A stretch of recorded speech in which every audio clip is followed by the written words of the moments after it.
Hey now guys, how's it going? I am back with another epic collection for you. Daredevil, guys.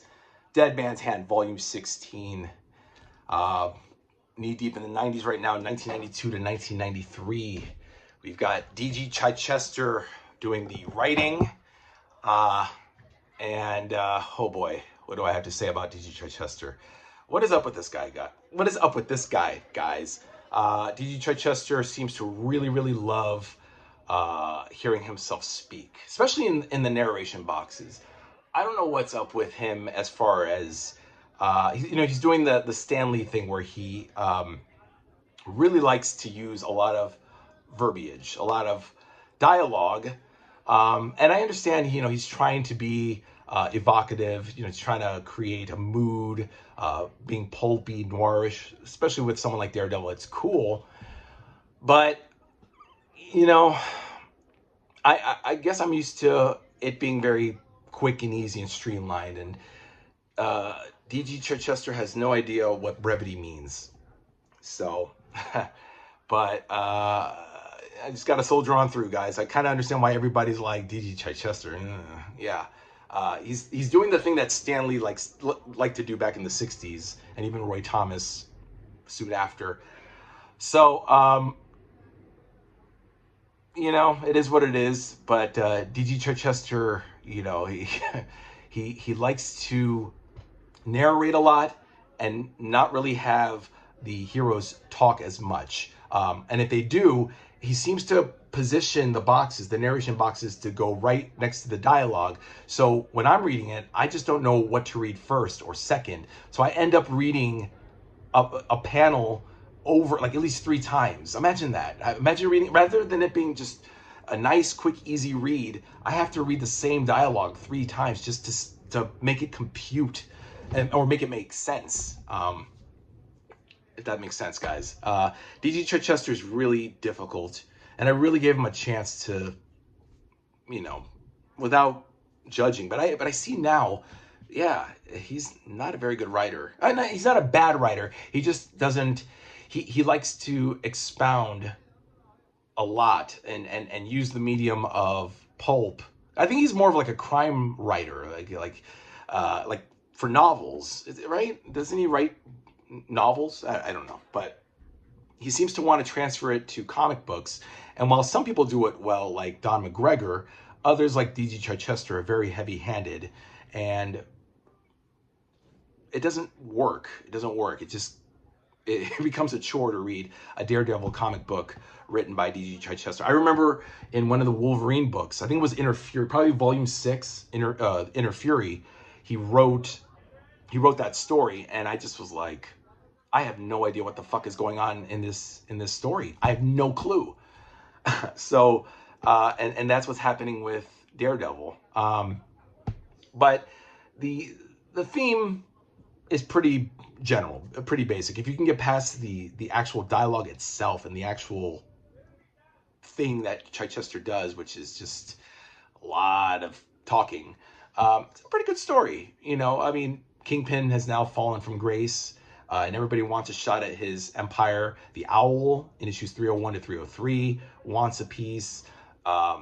Tombstone wants a piece. Tombstone, and I think he hooks up with Hammerhead. I think because they're both in the Magia gang, and this is during Dead Man's Hand, that storyline. They want a piece of the Empire. The Word, some chick named The Word who represents the Red Skull wants a piece.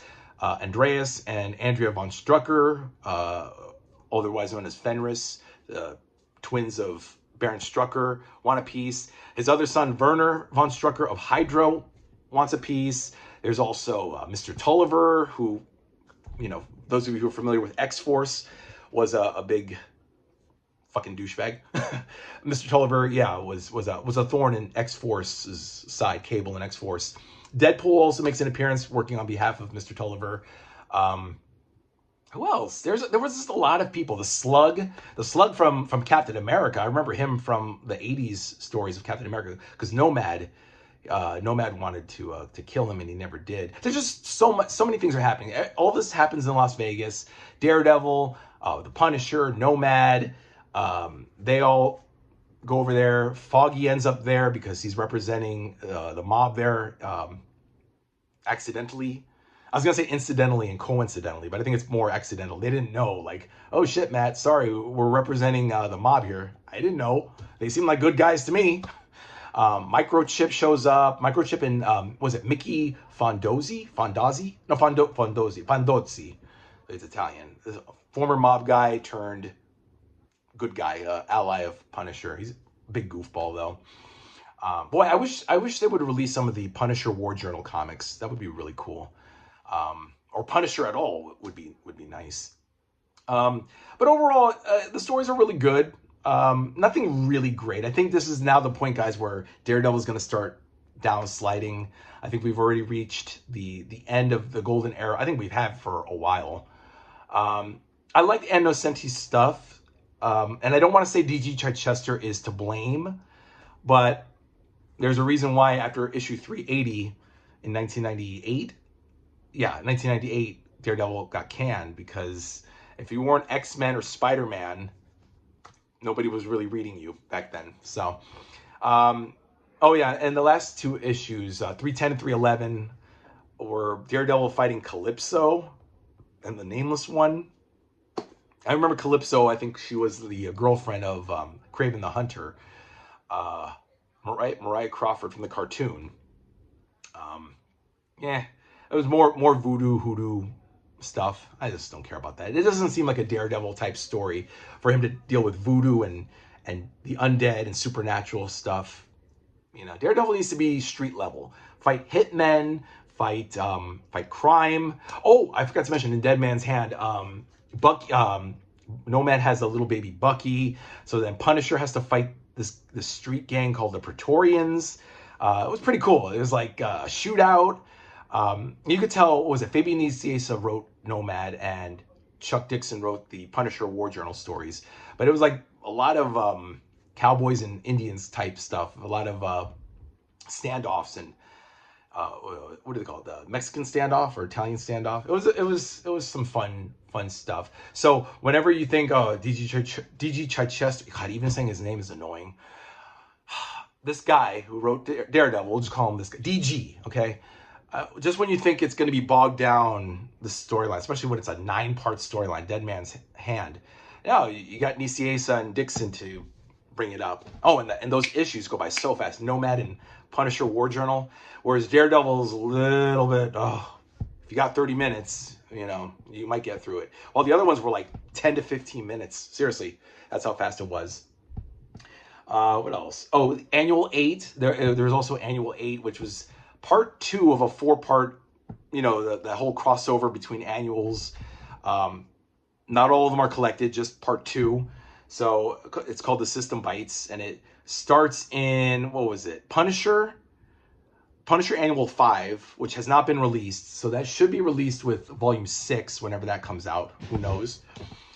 Then we have the Guardians of the Galaxy Annual, and then we have also the Wonder Man Annual 1, that's part 3, and then the Guardians of the Galaxy Annual 2 is part 4.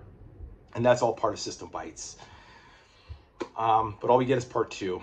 So, yeah, overall, guys, Dead Man's Hand, good stuff. That's volume 16. I enjoyed it. Collects 301 to 311, Annual 8. There's also the Marvel Holiday Special number 2.